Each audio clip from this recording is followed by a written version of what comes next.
computer. Hello, thank you so much for listening to Grounded in Maine today. My name is Amy. My guest today is Carmen Leal, and we just met on a Facebook group recently. And Carmen lives in Wisconsin, but she is from Hawaii, and she has some stories to share. And so I'm thrilled to have you on today, Carmen. How are you Thank today? you. I am fine, and I actually am not from Hawaii. Oh, I have lived in Kansas, Brazil. Let's see, Kansas, Brazil, Illinois, Hawaii, Florida, Hawaii, Wisconsin, wow. with a stop in West Africa. So I've lived lots of places. Wow, a woman Yes, of the world. yes, You've seen a lot. That's very yeah. cool. So, and Carmen, you wanted to come on and talk about a couple of things. The one that I remember most is about dogs. You have a story that brought you to your dog, and you are very passionate about that. I So, I'd am. love for you to tell us the story. Thank you. So people always ask me, Hawaii, why would you move to Wisconsin? And I'll frequently get, man, you must be brain damaged. And I go, I am. And they go, ha, ha, ha. And I go, no, I am. No, really. Oh, no, really, no, really. And that's where our story begins. So I had moved back to Hawaii, happily married to husband number three, and having the best life. I was a concierge. I got to do everything for free. I had to swim with dolphins. I had to go on helicopter rides. I had to go to luau's. That's That's I rough. It was such a rough life, but someone had to do it. And we were at a gorgeous beach over in Kaneohe. We were driving to a book club because reading is a passion. And I was the passenger with my head angled down, texting to get the address of the book club. My husband was driving. We stopped, legal stop at a stoplight. And before I knew it, wham, the largest SUV possible slammed into us at 5 o'clock in the evening. She had fallen asleep at the wheel. We found out she was going to her third job with her kids in the back seat. They were fine because they're driving a tank. We're in a Subaru, little tiny Outback. I'm not fine. My head snapped, major whiplash, and my hand flew up and whacked me in the head. And I didn't know it at the time, but I was severely injured. And I've had a headache since June 18th, 2015. Not as, I mean, it went from a level 10. It's usually a 4 or 5 now. It's manageable, but oh, I see your doggy. Hi, doggy. But when I realized I just could not work. Dealing with people all day is hard. Dealing with tourists when expectation doesn't meet reality in any industry. It's double, yeah. You have to know how to handle it. And I am very good at conflict resolution, very good at making people happy, very good at sales. But when you have a headache and you have a major concussion, that filter doesn't work on your brain. And after several incidents, I realized I am not ready for prime time. But I made most of the money. And I told my husband, living in Hawaii is super wonderful. Living there broke is not so much. Sure. It's as simple as that. And so I looked around, where have I lived? And I gave you the list. Where would I want to go? Places I want to go simply were lateral moves. I love San Diego, not moving there for financial, Right. so my son ended up in Wisconsin because he married a girl. He went to law school there. They settled in Oshkosh. So that's where we moved with no research. No research. It was one quick trip. We saw 30 houses, chose the house, went back home, did everything long distance, and arrived in March, which any of your Oh, in listeners thinking March. of moving from sun to not sun, I really don't suggest March. My doctor was an osteopath, and I actually dedicate my book to him, which is kind of odd to have a dedication to your doctor when you're writing a book about rescue dogs. But he kept saying, get a dog, get a dog. And I said, I will never get a dog again. I no. And there's a story in the book. It's called King Brutus, There's one called a mutt named George. You will understand why I said no more dogs ever again. He said, the dog will change your life. I said, no, I don't even want a plant. I want nothing I have to take care of. I cannot take care of myself. And so for, 2 years, I muddled through in Hawaii. We arrived here and things went from bad to worse. Moving is hard. Recreating a life that you love and trading it in is really hard. So in October, I realized I can't make it. I was so suicidal. I used to sit at my computer after work and I would Google how many pills of each medication should I take in which order so I will die and not be in a coma. That was my goal. And I Googled that in all different variations. Wow. Just way too many times. So we got here, that continued. I didn't have friends, didn't have church, I just didn't have. And no sun. And no sun is not helpful. No sun. And the SON that I had is a full-time attorney. I didn't see those much as I thought I would. Right. And so I decided, fine, I'll get a dog. I'm gonna name this dog Xanax, because if it doesn't work, like all the pills did not work, I'll throw that one away. My husband can take it. So, but even I realize that's not probably a good name for dogs. So I Googled the shelters nearest. I had never rescued a dog. I didn't know about rescues. I didn't know they cost money. Because I thought, hey, I'm doing you a favor. Let me take this dog off your hands. Right. And I wasn't going to get a dog that day. I was simply going in to do the smell test. Does it smell awful? Is it clean enough? Let me find the vibe. And then I'll go to another shelter because I like doing research. And so I'm going to go to a whole bunch of different places and then find the perfect dog. The subtitle of my book is Imperfectly Perfect Rescue Dogs and Their Humans. Because nobody's perfect. I love it. But in their imperfections, they become perfect for you. Mm-hmm. And that's why I wanted that exact title. So the owner, his name is Jim. My husband, he loved dogs and he was thrilled, not with the brain damage, but he was thrilled to get a dog. Yeah. And so he chooses the dogs that he thinks are going to be good, going on the computer, looking at the bios, and the dogs come in and they all go to him and they treat me like I don't exist. And so after the third dog, I said, you would think if it's my emotional support dog, it should be a dog who comes to me. Right. And so the owner said, what do you want in a dog? I said, well, I want a dog that doesn't lick, that doesn't jump, that doesn't bark, that doesn't get on furniture, that doesn't sleep with you. That's what I want. And he said, you don't really want a dog, do you? I said, nope. And he said, I have the perfect dog for you. I have the perfect dog.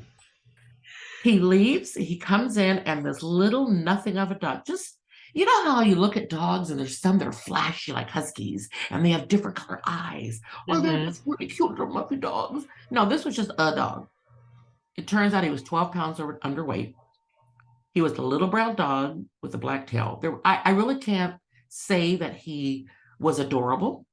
He wasn't special, but that dog walked in and he sat in front of me. Aww. And only me, and he stared at me like, I dare you. Oh my gosh. That dog chose me. And so the title, I Chose You, says we each have to choose each other. If we don't choose each other both, it's going to be a harder transition. Sure. And we went home with the dog that day. And that dog saved my life. And it was a rough start. I didn't know. You leave a dog. You don't leave a dog the first night and go to the theater when your husband's, I thought, well, I have to pick up some poop. I have hardwood floors, big deal. Well, there was that, and the formerly beautiful silk drapes that we had negotiated on the 106-inch windows were gone, and the bedroom drapes were gone, and the shades were gone, and he knocked over the pantry, and he ate macadamia nuts, which are allegedly poisonous to dogs. And we ended up in the vet clinic the next day because he could not walk. I call that my $3,000 night of joy. And it was just a very steep learning curve. But that rescue owner, that man from New Possibilities, was with me every step of the way. And every question I had, he was very patient and he helped me. And when things calmed down, I said, I need to say thank you to my dog and to this man. And my background's in marketing. And I said, hey, Jim, you guys are really, really good at dogs and you really suck at marketing. I can't stand it. I'll volunteer. So I started writing doggy bios, and then I redesigned the logo, and I created Oh, a it's so website, perfect. and it gave me a purpose. It gave Yeah. me a reason to get up each day. It helped me to realize I'm not dead. I have deficiencies. I will always have them. It has been a journey, and it will continue to be. But there's always someone out there like me that needs a dog. This rescue in Oshkosh, Wisconsin, rescued dogs from a high-kill shelter in Kentucky. And when I met you on this podcast list, and I said what I did, what I wanted to be on a show, and you said, "Oh, I just want to hang out and talk dogs, but I don't know if you're right for the show." I said, "Of course I am, because why would you buy a dog when you can recycle a dog?" This is a sustainable topic as far as I'm concerned. Absolutely. I totally agree. We don't need to be making dogs when there are so many dogs that are going to be put to death, or at the very best, live in a kennel for the rest of their life. Right. That is not a life. Right. New Possibilities rescued in 10 years over 12,000 dogs.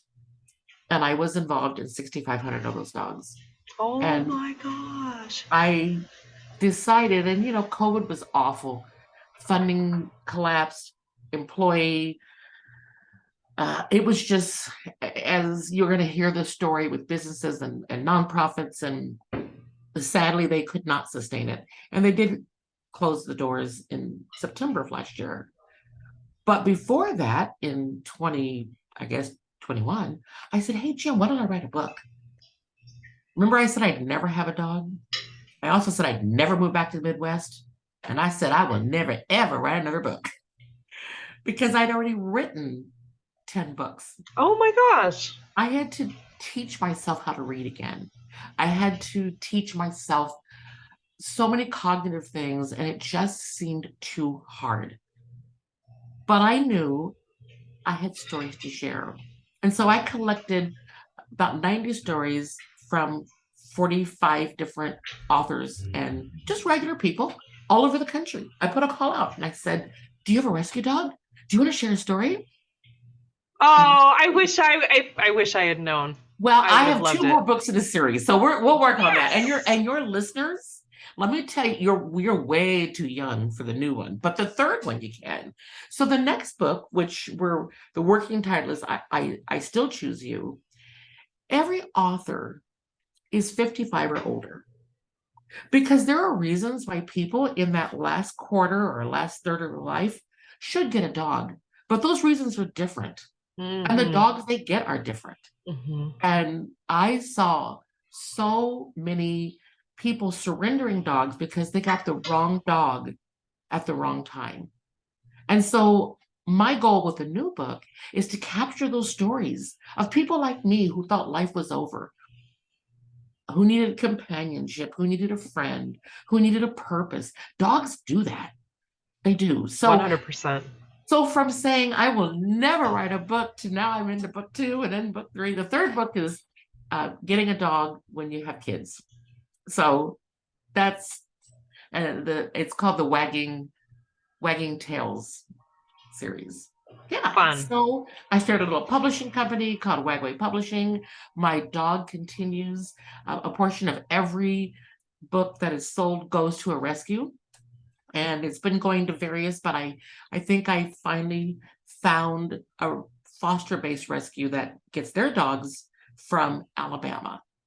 And I think that'll be my key rescue, and I'll figure that out on Saturday when I meet with them. But so to me, it is sustainable, it is humane, it is healthy, and really, you rescue a dog, the dog rescues you. It's the best thing for I mean, everybody. I knew I needed rescuing, but a Yep. lot of people don't know that. But that dog rescues you and you rescue the dog. When I told my grandson that he came inside the house and he saw a fence, he said, Grandma, you have a fence, you can get a dog. Because I guess that was one reason why Dad said no dogs. And I said, oh, I'm not getting a dog. And he goes, yeah, you can get a dog and you can name him Coconut. I said, Coconut? Why would I name a dog Coconut? Definitely not do that. I mean, why would I do this? And he said, well, duh, his mommy and daddy are from Hawaii. What are you going to name him? Pineapple? Fair enough. Now, had I known COVID was coming and there's going to be lockdown, all that craziness, I would have named him Mai Tai. Because I think Mai Tai probably would have worked this as well. But when he rolls up in his little ball with his little brown self, he kind of looks like a coconut. So it's a perfect. Yeah. So that's my rescue dog story. Oh my gosh, I love it. Yeah. And it's been really fun getting reactions from people. It's available on Amazon. And, when you write a book, it's really scary putting it out there in the world. You have readers and then you have Critics. Yeah. And there's such a process to get it. And you're always scared, at least I am, that it's not good enough, that people aren't going to get it, that I'm going to get that 1-star review, that people are going to trash it. People have just been so gracious. I have, it came out in September. I have 52 5-star reviews. That's it. Just 5-star. So, oh my gosh. And people are just so kind. Every book sending I do, I sell out. And rescue dogs are just special. There is a difference. It's so true. It's so true. And people have such a big spot in their heart for the rescues if they've known one. What's really cool is you're not just saving a life when you rescue, you're making room in a kennel for another dog. So when you rescue one dog, you're really rescuing 2. And depending upon how long that dog was in the book, I have a story about Rusty and Pepper. And Rusty was with us for 2 years. He was just a high energy dog. And people would adopt him and bring him back and adopt him and bring him back because he was just too high energy. And then Pepper came, and kind of the same. And it's hard when a dog is 60, 70 pounds and high energy. It takes a special family to do that. So Pepper was with us for 18 months. And we never gave up on them. They eat a lot. They require work. But that space, the number of dogs that could have been rescued, because the rescue that we worked with, a dog would come in on Tuesday and be usually gone Saturday. Right. Maybe a week max. Do the math. Right. If a dog is there for 52 weeks, that's 1 year. Okay, so 104 weeks. You're looking at least 104 dogs who could have been there. What happened to those dogs in Kentucky? That was the poorest county in the state, in Appalachia. Poorest county in Appalachia. So what would happen to those 104 dogs that didn't get to come to Wisconsin? Right. We were the only large all-breed rescuer.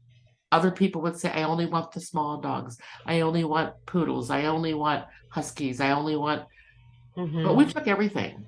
We took everything from 3-legged dogs to dogs who had epilepsy to dogs who had been shot in the head and had a bullet lodged in there that you couldn't move. But one thing I do want people to know is most dogs who are there in a shelter, they're not bad dogs. They're dogs in a bad situation. I can't tell you the number of dogs who were there because their owner went into a nursing home, because their owner died, because the family got evicted, because someone got a job transfer. Or divorce. Or a divorce. The majority of dogs in shelters are not bad dogs. They're dogs in bad situations.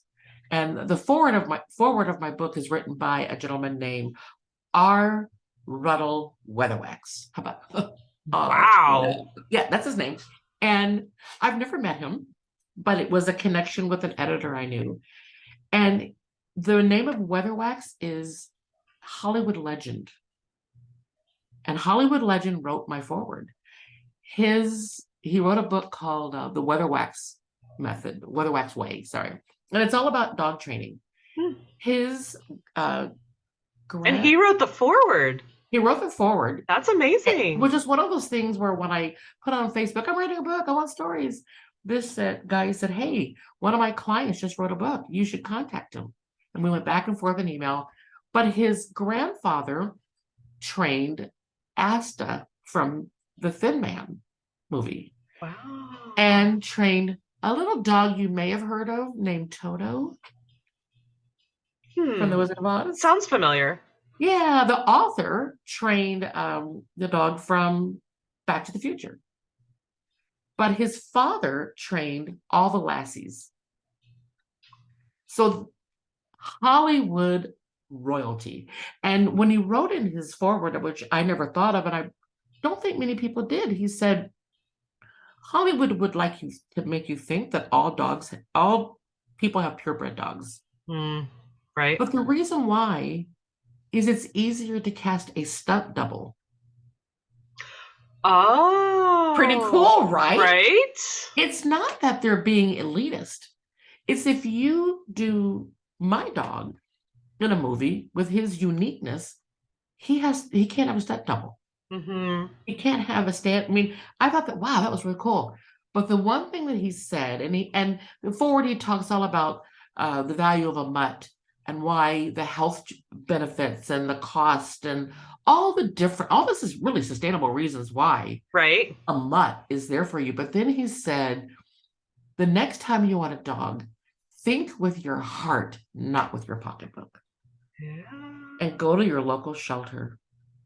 And the number of purebred dogs in shelters and designer dogs.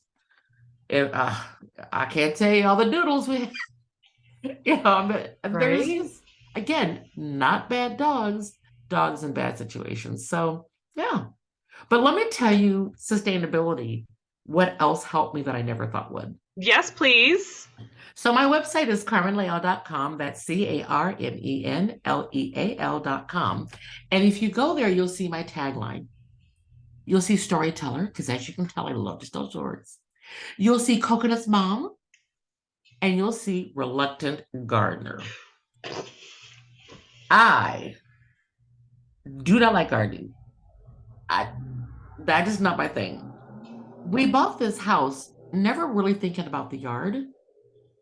Said, oh, I want a 2-story home. I want it to be a character home. It was built in 1875. I want a project house.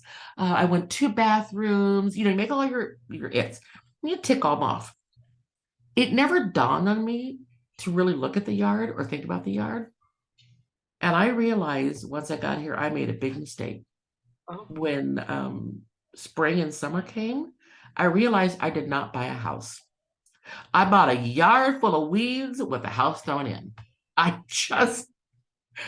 It was pretty horrible what was happening up back there. And I didn't know how to start. I had a garden once in Illinois, but it was just contained. I mean, gardening for food is a lot different than gardening just to garden and make things pretty. And I didn't know where to start. But I'm good at asking questions, and I'm good at spending other people's money. We had a flooding problem in our backyard to the point where the first year we didn't get to take out our trash and recycling for 3 weeks because they were out in front, on the apron, on the concrete, and it flooded after a thaw and a rain, and then it froze, and we couldn't get them out. And so we had a big problem. And I didn't know how to solve that problem, but I knew it had to be solved. And so we ended up, I heard about a grant. I had no idea what a rain garden was. Oh, I've never heard of that either. Is it just to stop erosion? A rain garden, what it does is it's planted in the very lowest part of your yard. Not every place can have a rain garden. And the idea is that the water will stay in the yard. It will not filter out into the sewer system where they then have to clean it up so you can drink it. So we don't want motor oil. We don't want fertilizer. We don't want pest. We don't want any of those things in our water. And I live in an urban area. And of course, in the urban area, you've got all these people who are doing life. And so everything goes in your water, which is not necessarily safe. Right. But a rain garden, besides the fact that it traps that water in the ground, it will take the rainwater and it will trap that as well. So instead of whoosh out, it stays in. But a rain garden is very specific. And this is where sustainability comes in, is a rain garden has to be all native plants. All native plants. Oh, okay. Native plants are how bees and butterflies and all those things that help us to have food, that help everything to stay the way it was supposed to be. That is the biggest start. It takes away grass, which is useless. Right? Which is useless. Now, I didn't know any of this when I moved in. I just knew I cannot live in this utter nonsense. And I can't have a swamp. Our garage concrete is all cracked from all that water in there year after year after year. So our local Rotary was giving away rain garden grants. Oh my gosh. They care about sustainability. They care about the environment. They care about beauty. They care about making our town better. So they were giving away 4 grants. And I thought, great, other people's money. Let's use that. So I put an application in. It was a grant with the Southwest Rotary 𝗙𝗏𝗃 and the Winnebago County. And the county guy came out and he measured and he says, yep, you're perfect. And so we got our seed money, forgive the pun, for seed money. And I didn't know anything. But along with this grant came 2 Rotarians that agreed to help us. Oh, so cool. And so I learned the best way to kill grass and weeds is to put cardboard over it for a season. And weeds and grass need sunlight. If you cardboard it, what happens? There's no good night. Yeah. And then in the spring, you get rid of all that and you have nice earth. Native plants love crappy soil. You've never driven across any state where you see the 𝗔𝗶𝗀𝘀𝘁 in Texas or you see whatever is in Maine. Right. You don't see people there pulling weeds. You don't see, they thrive. True. And so I didn't have to spend, I didn't have to get landscapers. I didn't have to spend lots of money. I spent money on plants. And I decided I'm not going the seed route because I don't want to fail. So we got plugs. We found a company that only does native plants. And you've never been so terrified as to put an order in and they ship them to you. And then you just have these boxes and they have to be in the ground by a certain amount of time. Oh, is it going to rain? But it worked. It absolutely worked. And we've got the most beautiful garden. We're in year 4 coming up. And so many kinds of butterflies and the bees everywhere. And so we added a second section of our own money. And then sadly, my husband's son died of COVID in 2020. Oh my gosh. So yeah, he would have been 45 in a couple of weeks. And so it was a tragic time. It was just horrible for everyone. And so we wanted to do a memorial garden for him. And so I planted black-eyed Susans, 150 square feet. Because black-eyed Susans are the very first plants that come back after times of fire, flood, and calamity. That's what it said. And I said, if COVID wasn't a calamity, I don't know what is. So, so we planted those. And they're so cheery. They're cheery, but you know what else? They self-seed. Yeah, they do. And when you have other people, this year I got a Girl Scout troop is doing a native garden and they got to come and take my black-eyed Susans. I can do cut flower arrangements for somebody who's sad. somebody who's lost someone. Mm-hmm. And so we have the majority of our yard is now natives. Both of us knew nothing. But flowers and plants, they're resilient. They bring you joy, like my dog brings me joy. I can't say I love gardening, but I can say I love the results. I love the fact that I'm giving back. Mm-hmm. I know my little thing that I'm doing to pollinate plants is going to, down the road, mean somebody else eats. Absolutely. So when I saw your topic of sustainability, I said, yeah, kind of as a joke, my dog, but I really do have sustainability. And yeah. Then the other thing we did is we ripped out grass up front. Grass is useless. It doesn't have any value at all. And we have the phlox, which are bee magnets, and we have sedum. And then we took out more and more. And then last year we took out the parkway in front of the street. And then we hired someone to come plant native grasses and plants. And that's our goal, is getting rid of every shred of grass. And it's working. Oh. And we're just seeing it. And it's so funny because I haven't announced it officially, but this reluctant gardener who said she would never live in the Midwest, she would never have a dog, she would never write a book, and she absolutely would never have a garden ever, has been asked, and I wish I had long hairs like yours, has been asked to have her house as one of the official houses on the garden tour this year. Yes. Is that a hoot? I love it. That's so perfect. I know. So in July, we're going to have all the people coming. But let me tell you what else is really fun. We decided, we had a fence. We thought it just wasn't dog proof. We found out. And there are way too many stories in this book about the dog running out, middle of the night runs, shaking the bag treat to get him back. So we needed to dog proof this.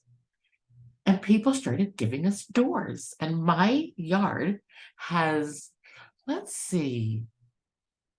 21 antique door panels. That's fun. Yes, we're not calling it a fence.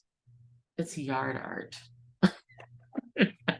But it's bright and it's cheerful. And then I am a thrifter and a resale shop and a consigner, which is also a way to be sustainable. Oh my gosh. If you look around in this room, you're seeing that beautiful shelf there. That was from Maui, but I got it at a resale shop in Oshkosh. The stained glass was made all of old glass that someone put together into the screen. The chair, the desk I'm sitting at is actually an old spinet piano.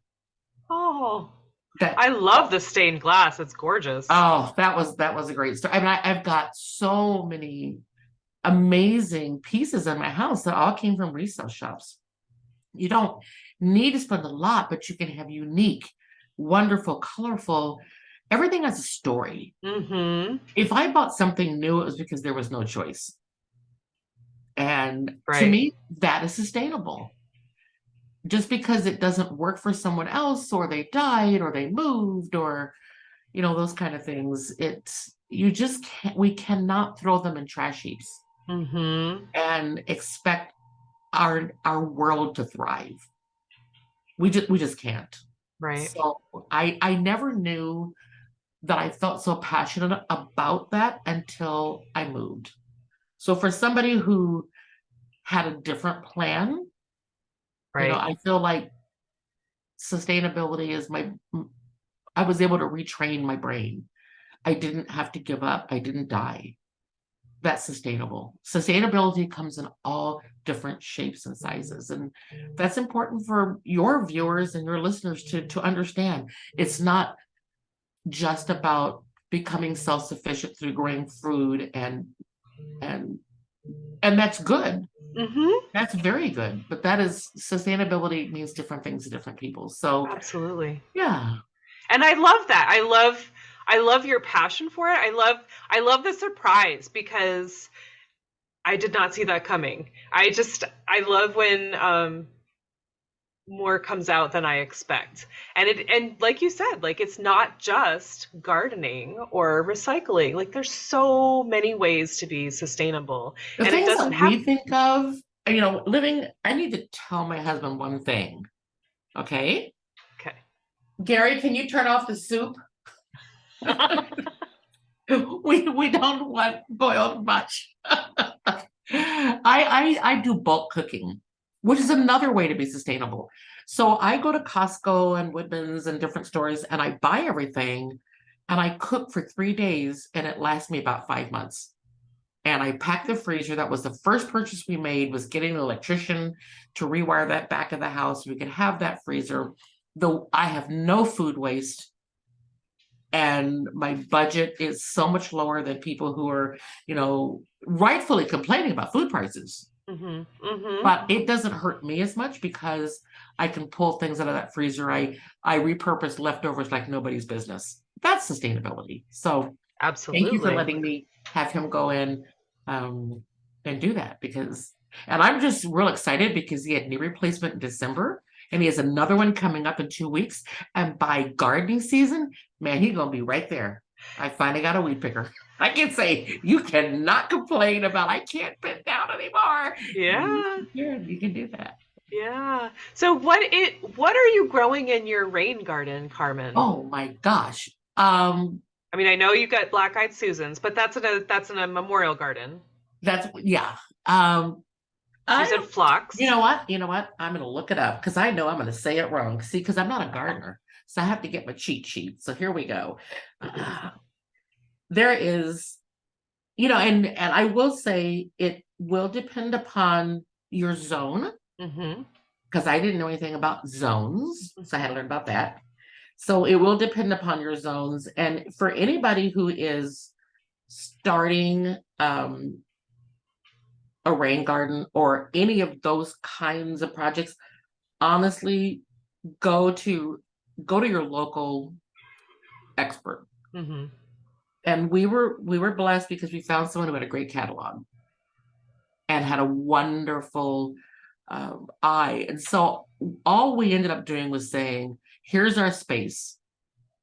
And they just sent us and they designed it. So I'm going to give you the English word. We have red milkweed. Okay. We have, the New England asters. And the cool thing about this garden is it starts and then it ends up when one plant dies, another one comes. So there's a variety of colors and there's a variety of seasons. And so it starts all the way from early June, even in May, and it goes all the way through until November. You have all that color. Mm. Not in every spot, Okay. but there's always something to see, which is really what I love Right. about that. We have Joe Pye weed, which is awesome for butterflies and bees. These are all self-seeders. So we spent about $2,000 total on these plants over 2 years. Mm-hmm. I'm going to say we probably have about $10,000 worth of plants now. And so people can come in now and we give it away so that people can start their own garden, Right. which I love being able to share like that. Because Yes. plants are not cheap. And when Right. people say, oh, I'm in a garden, I'm like, okay, get out your checkbook because it ain't cheap. Right. We have rose mallow. We have, blazing star, which are these long, thin, purple, almost like Dr. Seuss plants. Huh.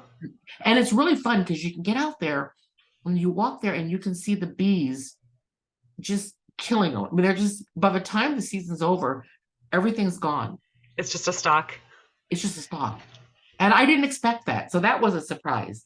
We have bergamot Okay. and mountain mint, which is like catnip, and boy, does that spread. And we've got yellow, so many coneflowers. There's all different color coneflowers. We have lots of those. And we have goldenrod. That's the first that comes out. Mm-hmm. Ironweed. Our ironweed, you have ironweed and giant ironweed. We've got ironweed, which is about 10 feet tall. I kid you not. I've never heard of ironweed. Yeah, it's purple. It's beautiful. Golden Alexanders. And then we have a lot of native grasses that keep all that water in. The cool thing about a native garden, I never have to water again. Mm-hmm. So 2 years ago, when we had a drought, and people were saying, "Oh, my water bill from keeping my grass alive, keeping my plants alive." I'm like, because I never have to water again, Right. which is a huge sustainability issue. Absolutely. And when you're looking at places like in California, I mean, places that have a rain shortage. I lived in the Sahara Desert for 2 years in the Peace Corps. And when I lived there was during a drought. And I moved from the capital city of Bamako to Gao, which is in above Timbuktu. So if I ever write a memoir, because I was born in Topeka, Kansas, my memoir is called From Topeka to Oshkosh with a stop in Timbuktu. 3 places people do not think are real, but they are. So, but we lived on the Niger River, but we only had a river 3 months out of the year. Oh, wow. I only had water for 30 minutes a day.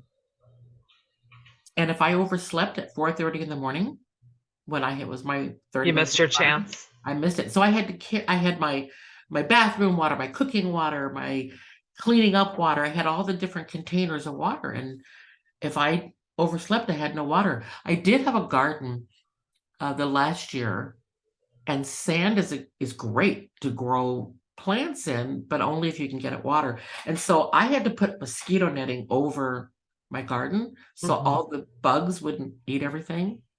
You've never lived till you've gardened in the Sahara Desert under a mosquito net. Wow.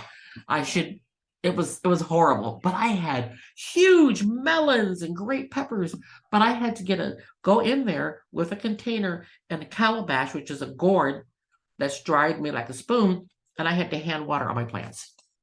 Oh, But I had food when others didn't. right. But when you think about, I mean, I didn't have a toilet. I didn't have a stove. Wood is hard to find. So Mm-hmm. I had to really conserve. Uh, it was just the things that we take for granted in the Western world. You don't ever take it for granted. And that's something I think my passion for sustainability, my passion for helping people really did come In the Peace Corps. from living that way, because that will touch you and you'll never change.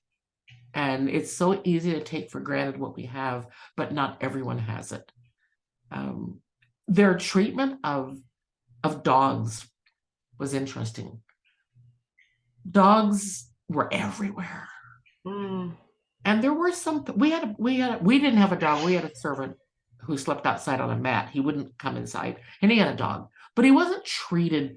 They don't treat dogs like we do. They're not necessarily family members. They're not beloved. They're not abused, Mm-hmm. but it's They just like interesting. coexist, right? Yeah, exactly. Um, I ate a lot of stuff we won't talk about in your show. I tell people I lived in the land of don't ask, don't tell. But I can tell you, if anybody offers you fish eyes, don't. Just don't. They're as horrible as they sound, they squish. Hmm. Yeah, so you live a life. I've lived a big life, an interesting life. I have been blessed to travel. I've lost a lot. I've won a lot. Um, but along the way, we pick up. Hopefully, we take the good that we've learned and we figure out how do we use it in this new situation. And you take the bad that you've learned and you say, how can I make sure that never gets used again in my situation? How do Mm-hmm. I educate people about that? Absolutely. Because there's a reason we go through these things. There's a reason, if you look at people who are passionate about sustainability and you go backwards through their life, you can probably figure out that aha moment when they said, this is what I want to do. This is why. Right. Do you have an aha moment? I I don't know. I don't know. I mean, I don't, not a specific moment that I can think of. Well, it's living in Maine too. Right. It's just it's here.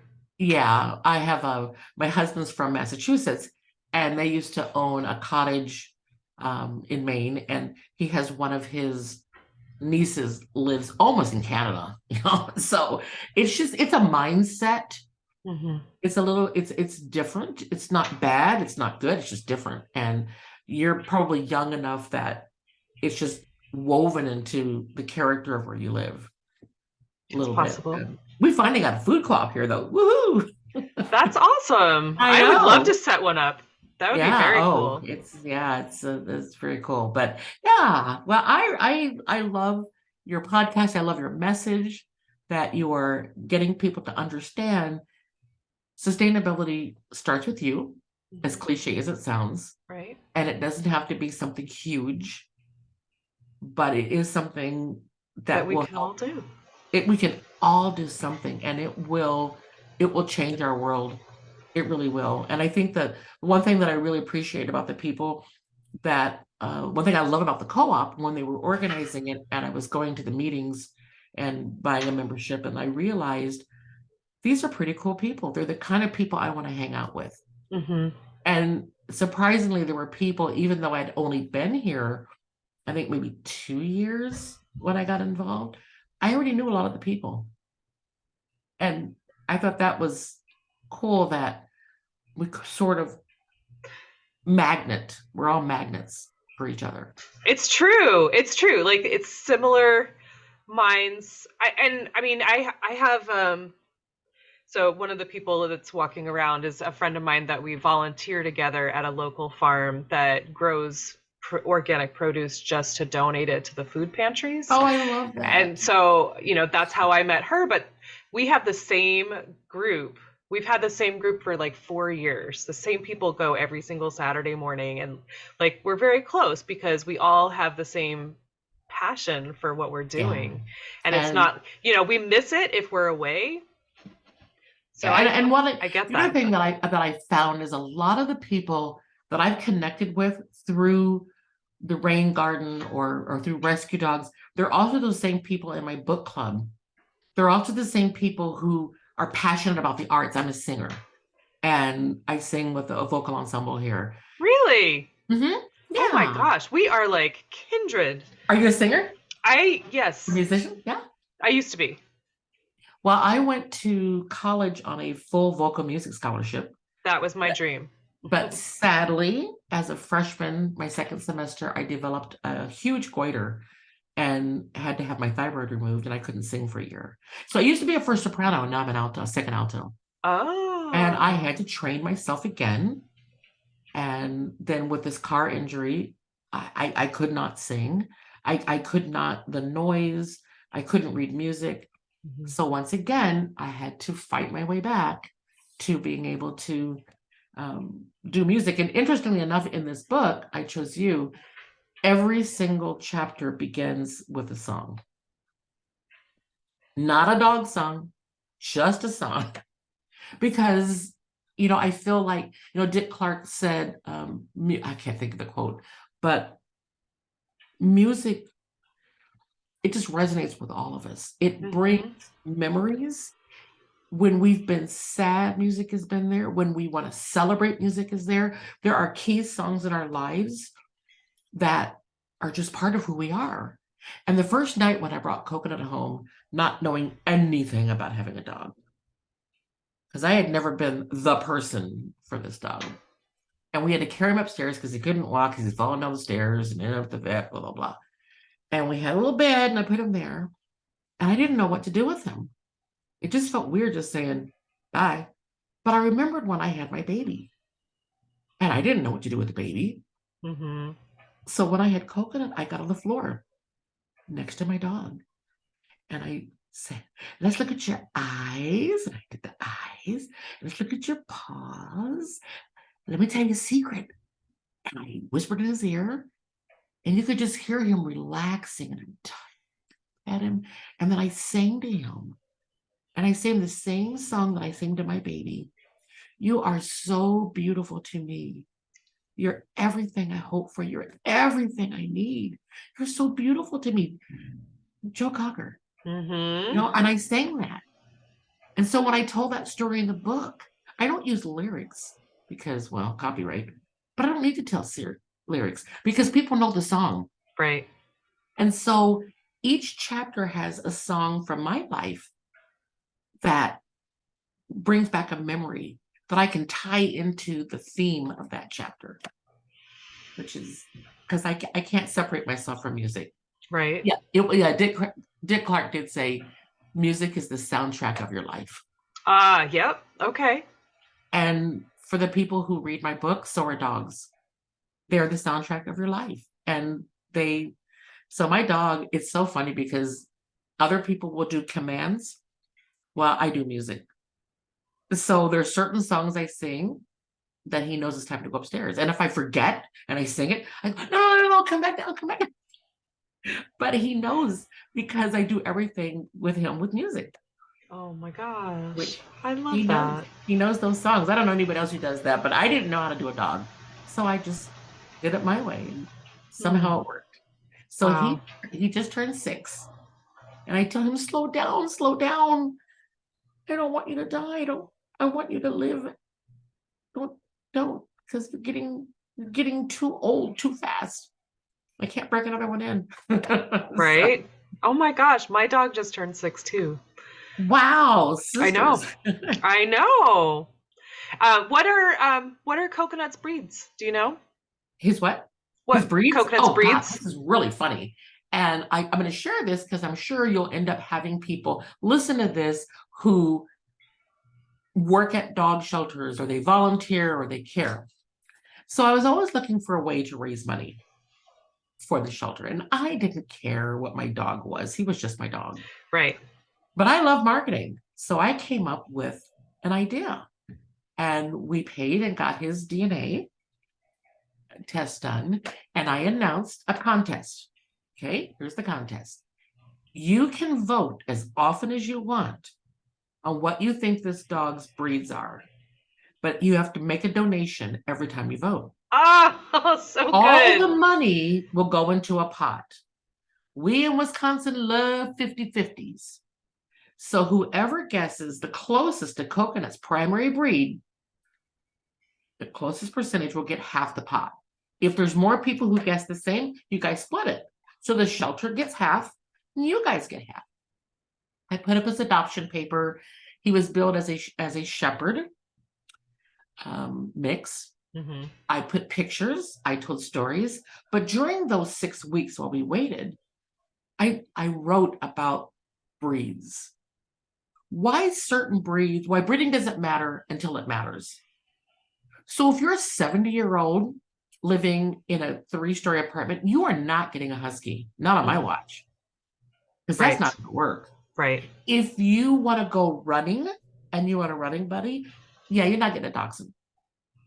So we talked about why breeds work, why they matter, why they don't. But at the end of the day, what matters is the right dog for the right person and getting a good match.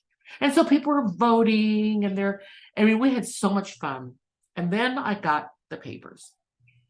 I don't know. Let me see if I can get it. I don't know if this will work well or not, but I'm going to show you a picture. I'm going to put this up on the screen of my dog, and I'll do one of the good ones. Well, here he is. This was the day we brought him home. Can you see Coconut? Oh my gosh, yes. Okay. Yeah. So and he's 35 pounds. When we got him, he was, I don't know, 27. You said he was like 12 pounds under? He was really thin. But, so that's him. Cute dog, nothing special, just real cute. Then what do you think he is? Based on this, and them saying he is a shepherd mix. I would never guess that. Well, that's good because he wasn't. So what do you think he was? There's some beagle? Nope. No. That was my guess. And his ears, they go up. Yep. But they're really out. Nope. You were looking at, first of all, we gave no money away. No one guessed.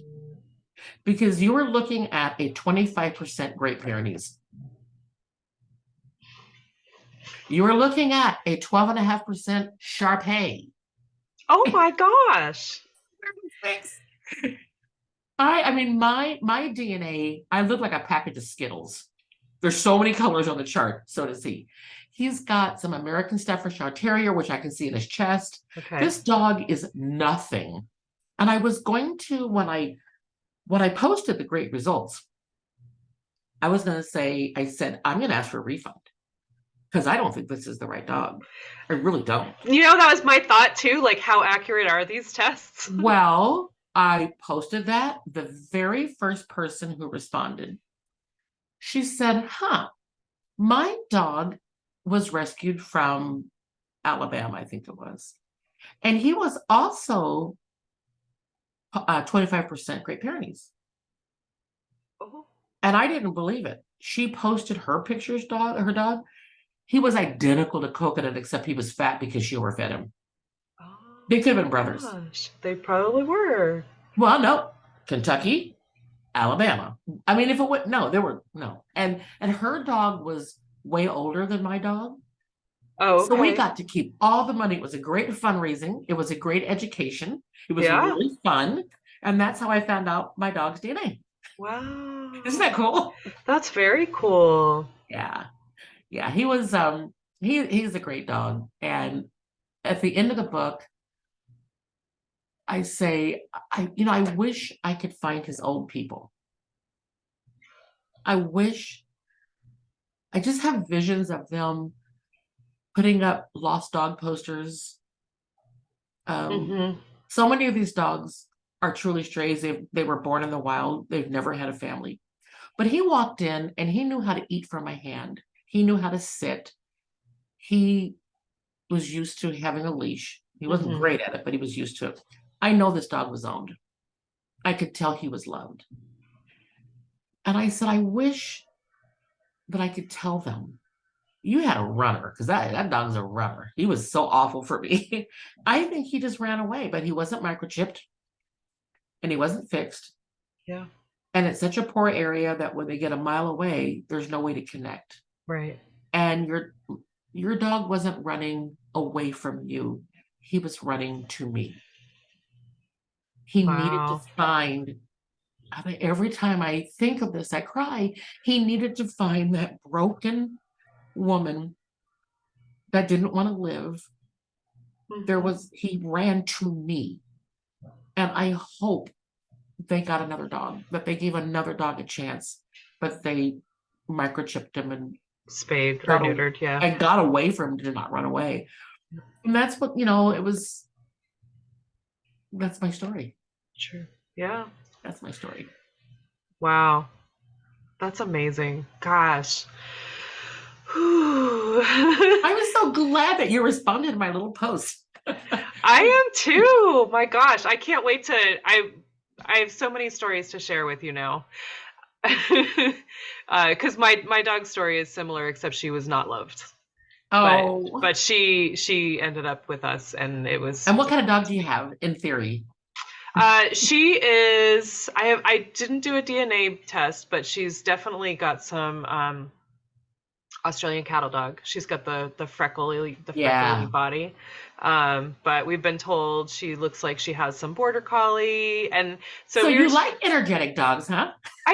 No, before Whitney, so her name is Whitney, and she's 40 something pounds, but when we got her, we were told she was like 18.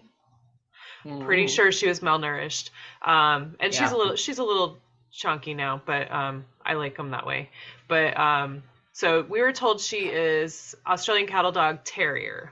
Oh. And terrier is so huge. So I'm pretty sure it's like Australian cattle dog and Staffordshire pit bull. Yeah. Because she is very stocky. But she was so traumatized. Like, I feel very sad about it, but I'm so glad that she's with us. Like I am too. Everything that we've always learned about dogs, you when you meet a new dog, you put your hand down so that they can smell that you're okay. You will get your hand bit every time if you're a stranger. So I don't know what it was, but you can sit on the floor and she will kiss you.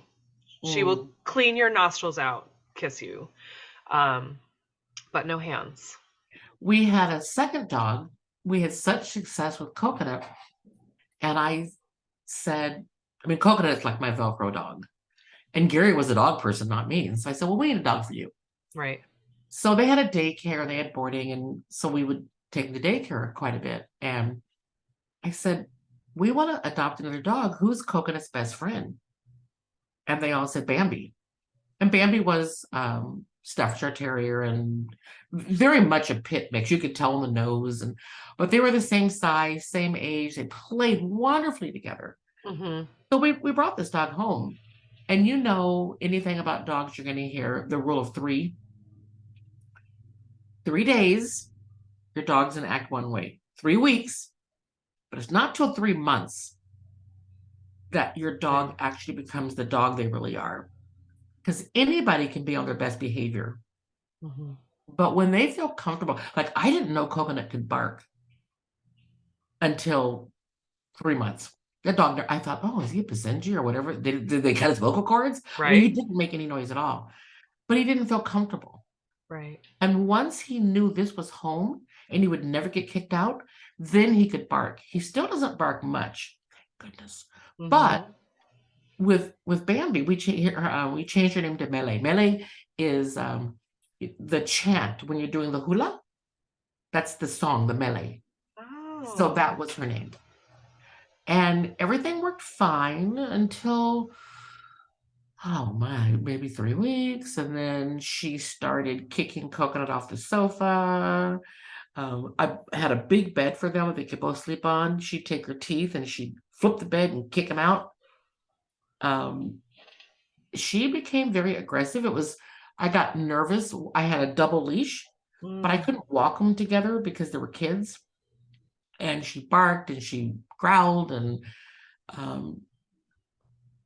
I didn't know what to do. And I tried. And so at about that 3-month mark, we did a fundraiser over at a local restaurant at a patio, Paws in the Patio, it was called. And afterwards, we were having dinner. And so we had left them at home. So we came back and went and had dinner, and our server was super nice and everything was going fine. The dogs are just, there on the patio, having a nice time. And the server walked up and 𝗚𝗍 started growling. And I happened to look down and I saw what she was wearing. And I knew that dog had been abused. Mm-hmm. And it was the black boots that she wore. Oh. And it hit me, and I don't know if it's true or not, but I felt like she had been abused by somebody wearing footwear. And that trigger, and that dog growled and barked so loud that the couple across from us, not even near us, had just had their food delivered.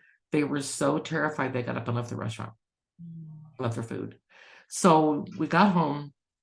I messaged Jim. And I said, I don't know what to do. And he goes, bring the dog in, had a behaviorist look at him. And he said, no, you can't have this dog in your home. And it was so hard surrendering her. I mean, we loved her. Right. But what was hard is I was now the face of the shelter. And so I'm a failure. And I'm writing my membership on this Facebook list is 17,000 people. We're getting people from everywhere, and I'm supposed to know everything. And because I've always been very open and honest about all my struggles trying to be a good dog mom. And luckily, there's a program that the dog goes back on the transport back to Kentucky and goes to the prison. And the prisoners rehabilitate her so she's ready to be adopted. So she didn't get killed. She didn't get back in a shelter for the rest of her life. She went to be helped. And that made me really, that was okay. But it was hard having a second dog that didn't fit. And so I have that story in the book. In this book, we have stories where people have utterly failed. Mm-hmm. And it's important to tell those stories. And we have stories where dogs have died. People say, I want to read your book, but will I cry? Yep. And you will laugh and you'll marvel, and every emotion will happen. But death is a part of life, whether it's humans or it's dogs. You just have to accept that. But we have everything from the puppies to the seniors to the death. But my favorite stories are the ones that were hard. Mm-hmm. The people who had really hard stories, like me, when I got him, I made so many mistakes, but they somehow got through it. And in the process, they became better people and they saved a life, which, Right. I have so many stories of people who took dogs back. And that's a huge problem right now. Um, Part of it's the economy. One of the things we had that I started when I was at the shelter in 2019, we had a family that was trying to surrender their dog. And they're in the lobby and they're crying and they have two kids and they have a dog. And I said, well, obviously this dog is loved. Why are you giving her back? And he said, I lost my job. And she's so big, we can't afford to feed her. We can't afford her food. And we don't want to feed her people food, but we just can't afford it. And I said, well, that's an easy fix. We'll feed your dog. So I called the adoption counselor in and they gave him food. I said, we're going to feed your dog until you don't need it anymore. And then I called the owner and I said, Jim, I did this thing. But then I went out and I got a grant. I got some grants. And we started the Rough Times Food Pantry. And we collected pet food, cats and dogs, from manufacturers, from people, from grocery stores, bags that had broken. And we gave away tens and tens and thousands of pounds of food. And one of the saddest things to me about closing is we no longer have a pet food pantry at a time when food is skyrocketing and people are having to make really bad decisions. And we Mm-hmm. all know if you don't feed your dog a healthy diet, you're going to pay in vet bills. But these people haven't got insurance. They're not Right. taking dogs because they Right. can't find a vet or it's too expensive. And so some of the things are the easiest fixes. That's just how do we do it? Right. But that was a family who got to keep their dog Right. and didn't have to suffer. And we were able to keep a lot of families together. Oh, thank goodness for you, Carmen. No, it's not. No, just thank goodness that things happen the way they happened. It's true. It's true. Have you read the story, A Dog's Purpose? I have. Oh my goodness. Yes. That wrecked me. It's such a good story. But I read it right before my dog passed away. I had Oh, a Pomeranian. She was my heart and she broke me when she left. And all I can think, like, even, it's been 5 years since she's been gone, and I still uh-oh. think, like, am I gonna see her before, is she gonna come back to me? How Yeah. that story was, and how will I know? Am I gonna know it? Is that like, oh man? Yeah. But it just is, like, just like you said, they come to us for a reason. They rescue us. We rescue each other. Mm-hmm. It's just meant to be. But like when Bella passed away, I was not quite as in a bad place as you, but I was so sad and I could not even think of walking without a leash in my hand. And so after like 6 months, I was like, we need to start looking because I am out of shape and I'm not well. So we ended up with Whitney, and she's wonderful. Good. It's interesting. I have stories where people lost their dog and they went back the next day to get one. And my brother-in-law, we went to Michigan, and there's a story about his dog. His name was Pepsi. And, he said, yes, you can bring Coconut, but I will never have another dog. When Pepsi died, I just said, I can't replace her. I just can't. And it's been, I don't know, maybe like 7, 8 years, and he's still adamant. So I warned him, I said, Dan, your story's in the book. And when we went to visit him, we drove, it was like 8 hours. And they had an acre, but it's still on a busy street. Hmm. And Coconut, because I'm a bad person, hasn't really learned come when called very well. But back then he really didn't know it because I'd only He had was him new. for, Yeah. a year and a half or something. And so I have him on the leash and we're walking the property and we're seeing how pretty everything is. He's a professional landscaper, so it's a beautiful piece of property. And all of Lots a of sudden, grass. yes, well, no, lots of native and lots of Okay. no, he's a really by landscape, I mean flowers, and he does Okay. annuals and perennials and Oh, you know that's nice. Yeah, it's a beautiful piece of property, and he does that professionally. And so, I'm walking my dog, and all of a sudden the dog just goes in the opposite direction and pulls me. I thought my arm was going to get pulled off, and he races, and I have no idea what's happening. Why is he running? Why is he running? I couldn't let him go because I didn't know where he'd go. So we finally slowed down. There was a big tree, and he lay down. And I looked, and there was a marker for 𝗵𝗵. That's where 𝗵𝗵 was buried. Oh my gosh. It had been a few years, but he knew because bones never die. And he was able to know, and he laid down with his paws like he was honoring a fallen brother. I had no idea 𝗵𝗵 was buried there. No one told me. Isn't that amazing? Man. That is amazing. Yeah. They are so special. They really are. It was a really fun book to write, and I'm looking forward to getting more stories to write the next. It was the book I never wanted to write, and it is my favorite book that I've ever written because I love what it does to people's hearts. And I love that people are reading it and saying, maybe I don't need to go to a breeder. Maybe I should get a rescue dog. And it's really funny now because rescue is sort of, the thing. The cool thing. And I'll go to the dog park and I'll say, oh my gosh, what a cute dog. What's his name? His name is Sparky. He's a rescue. And I go, oh, like that's a long name. Sparky. No. His name is Sparky, but he's a rescue. And you can hear choirs of angels and halos. Right. You can see the confetti dropping. Oh, you can. It's a parade. But then the other part is when they'll say, oh, you wrote a book. What's your book about? And I'll tell them and they'll say, oh, I got my dog. Well, wait a minute. Well, he came from a breeder, but he didn't have all three of the colors of the breed that were supposed to be there, and so they were going to get rid of him. So I guess I did rescue. Yes, you did. Watch them talk themselves into the fact that they rescued a dog. It's really funny, and I try to let people know I am not anti-responsible breeders. I am not at all. And there are certain bloodlines we don't ever want to lose. Purebred, right? Anything. There are just so many dogs that need homes. It's the responsible part, and it's I don't know if you knew the guy who created the golden doodle.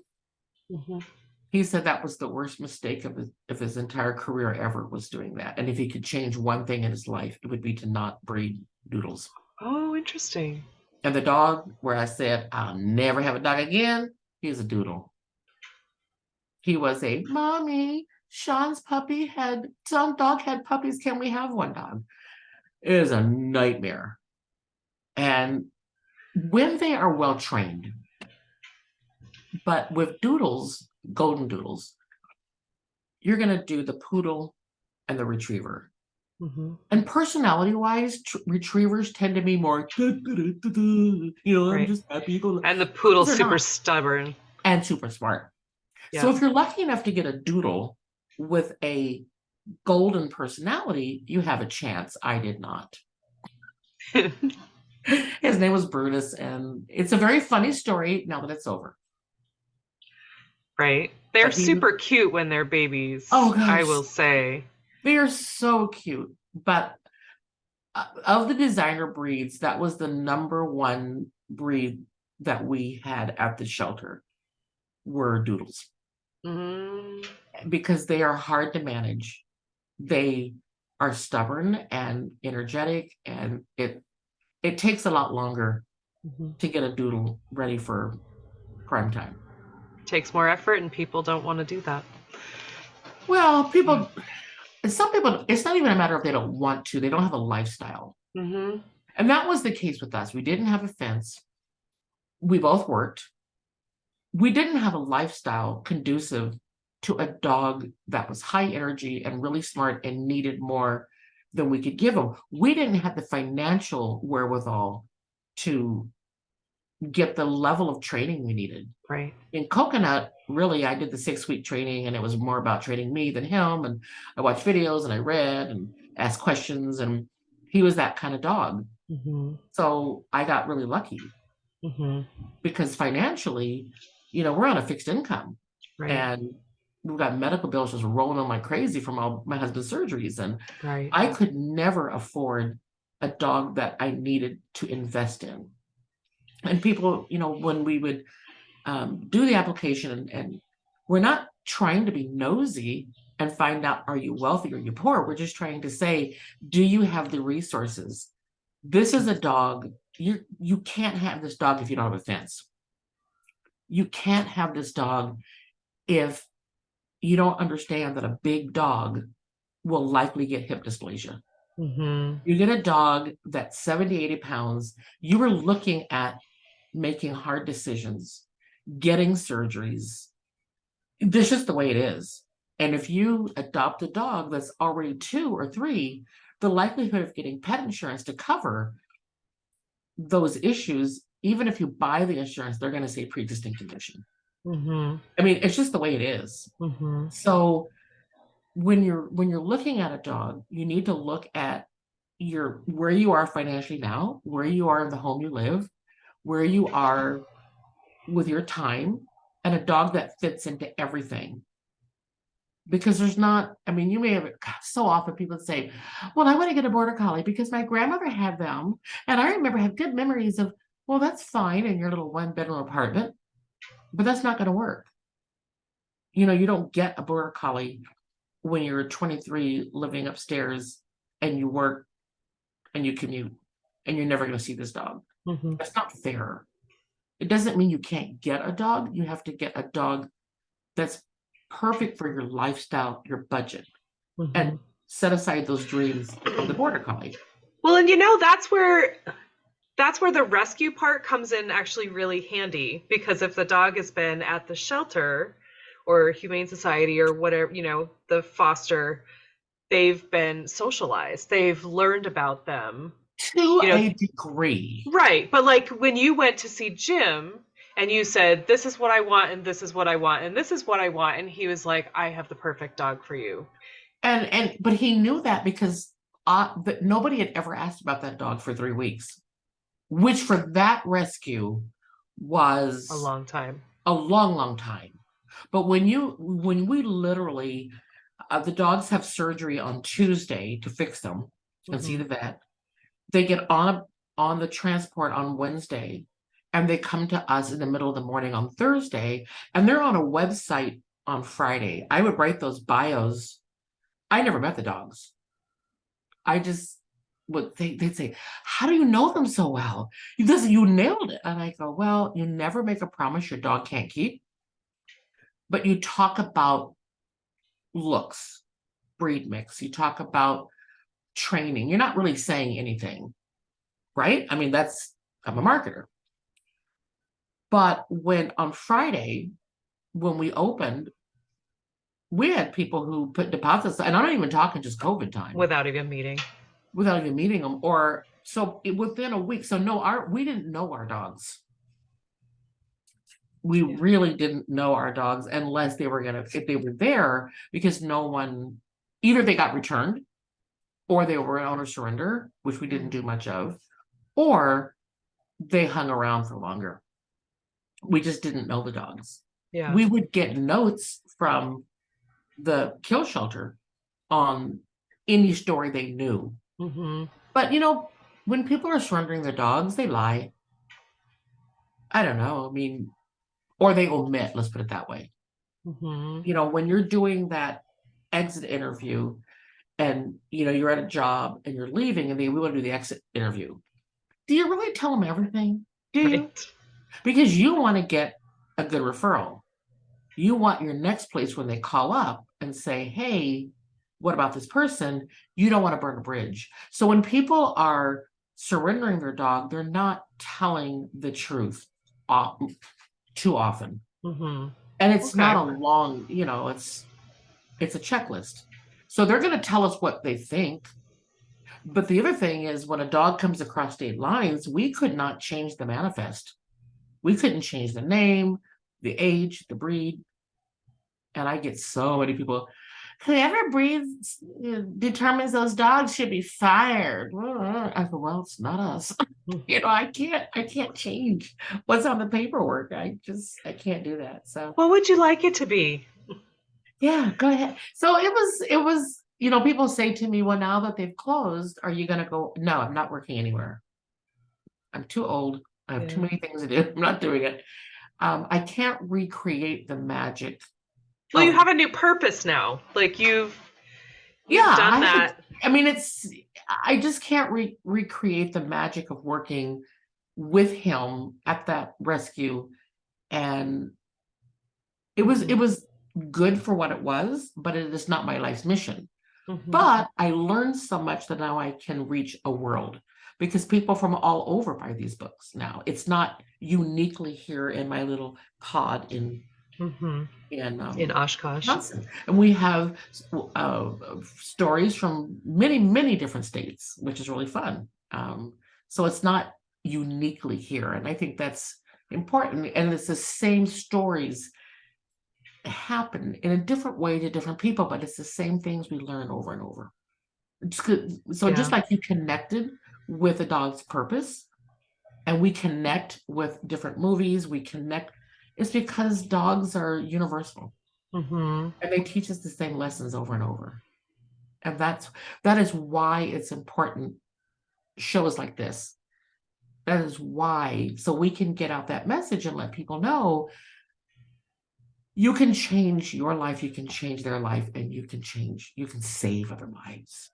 It's Right. not only about you. So yeah, so it's That's a fun. really interesting way to think about that, though, Carmen. I mean, I didn't, you think about it as, rescuing that dog or them rescuing you, but I did not consider the fact that adopting that dog at that point saves another dog from Yes, a it sad does. future.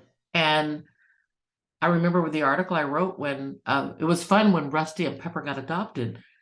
There were two young guys. They lived on out in the country and they lived next door to each other. And they each adopted one of the dogs. So Rusty and Pepper got to be best friends out in the country forever, which is really cool. And it took forever, but they loved them and they didn't bring them back. We just crossed our fingers. I said, can I announce it? And Joe says, nope, better wait. Let's give it time. And it worked. But they lived in But the country and they could run their little and they legs could rub off. their little hearts off and they could, you know, hang out together. And it was really a very cool story. It's in the book. But I did the math, as I was saying earlier, when I did the announcement, I said, this is the number of dogs that could have been saved Hmm. had we had this space. And it was staggering. Right. It was staggering. We don't have a stray dog problem in Wisconsin. And so Right. we get a lot of dogs from Kentucky, Alabama, Texas, you know, from the South. And there's a lot of different reasons we won't get into. Right. But our dogs, and they just flew out of here. And part of it is because, you know, we were reputable, but I was really good at marketing and did social media and had a great website and all the things that underfunded shelters don't have. But I had the luxury at that time of doing it Hmm. because I hadn't found a job and I didn't know what I was going to do. And I was still in that healing stage. And I had a very wonderful husband who knows enough about Photoshop to be dangerous. And so he makes wonderful memes and I can ask him, would you do this? And he does. And he built me a container for food to be dropped off at events, and he was always volunteering every single time. He would take off work to do an event, and you need somebody that's there for you. And it wasn't his mission. He loved dogs, but he wasn't that kind of person. Hmm. But I couldn't do what he did. And so I think because I had a partner who has skill sets that I don't have, he can do databases, he can do websites, he can do graphics, he can build things. And he'll sit in the kennel with a dog and clean up poop at an event without even blinking an eye. And not me. So it was just a really special time. And I'm very honored to have had the opportunity. And I'm looking forward to the new foster-based rescue and being able to dedicate my funds that I raise um, to them Wonderful. because authors don't usually get rich selling books. It's very rare, but It's not about getting rich. It's about the more books I sell, the more I can give. And Right. that's a really fun place to be in, that I can give. Like Yeah. going back to my rain garden, the better I tend that, the more weeds I take out of it, the more I get rid of invasive species that are in it, the better it will grow, the more I can give, Yeah. to be able to say, hey, you want to start a garden? You want to add this? You want to, I mean, it's so cool to be able to give plants when I know how expensive they are. And people say, I would like that, but I don't have the money. Oh, I do. That's a really cool thing to do. Yeah. How about Yeah. you, the reluctant gardener? I know. That's exactly, isn't that funny? I love Yeah. it. Yeah. Well, I need to go give someone dinner, but I'm going to end with, and this will be paraphrasing. People ask me, what's my book about? And it took me a long time to come up with my introduction. My introduction, I say, I will never kiss a boy. I will never get married. I will never forgive him for what he did. I will never get married again or again. I will never live in the Midwest. I will never own a dog, and I will never, ever write another book. And then I talk about the never say never that we all say, and then it's like it hits you every time. And then I end with, this is a book about stories, but it's also a book about my life and what brought me to the place of being a woman, living in the Midwest, being married, having a dog, writing about lots and lots of other dogs, and somehow being okay with never becoming forever. I love it. That's what it is. And that's how all of our lives should be. The things that we say, I will never, we say it out of fear, we say it out of ignorance, or we say it for any number of reasons. And some of those nevers, they really do become nevers.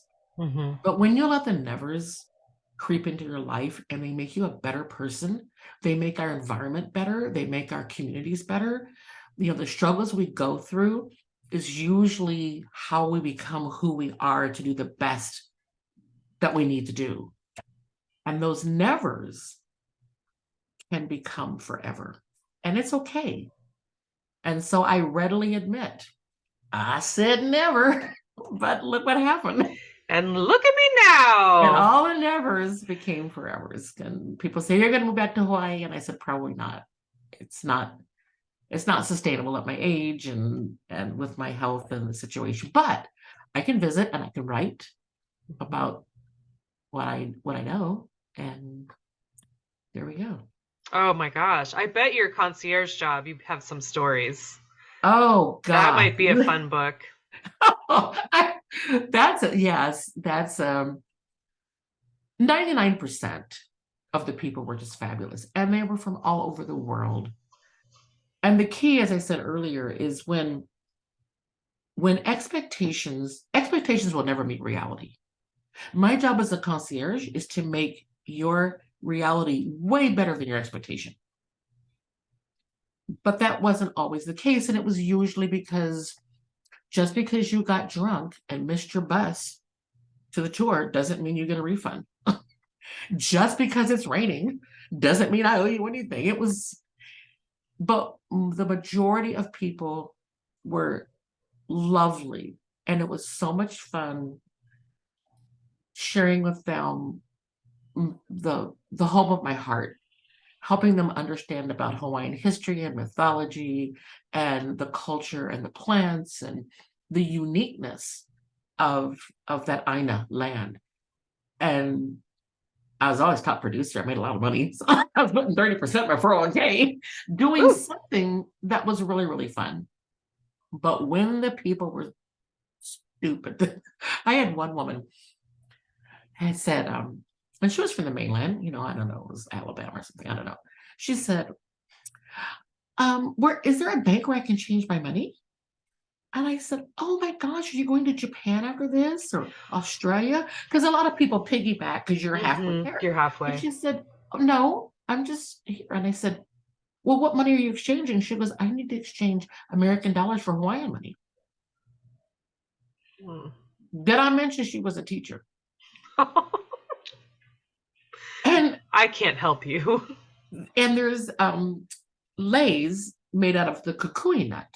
And the kukui nut is called the candle nut. So it's a lot of oil, and ancient Hawaiians, they would drill holes in it, and we'd string them up, and they'd light that. And it was a wick. And each nut was like 15 minutes of light. But if you look at certain products these days, they have kukui nut oil in them. Oh. And so they're very healthy. And so I would tell them what this was. And I had always had leis because I'd go to all these events and I would give nice customers leis. So I listened to this woman saying she wants Hawaiian money. And being a little brat I am, I open up the drawer and I take one out and I untie it and it's a string. And I go, these are kukui nuts. And I tell them all about them. I said, now the going rate is $25 for each nut. But as a hotel guest, is 20. And I pulled out a scissor and I said, how many would you like?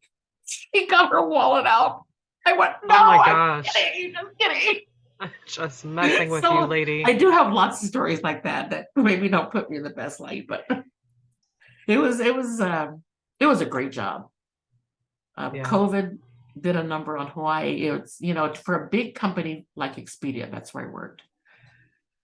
During COVID, they just saw the handwriting on the wall and they left the state of Hawaii. That's how bad it was. They just closed. And so I had so few friends who had jobs in Hawaii, between restaurants, tour companies, nobody had jobs. Right. No one's traveling. Right. When you put so many of your eggs in one basket, and the number one industry in Hawaii, it's, you have military, you have every single branch of the military. That's a big employer.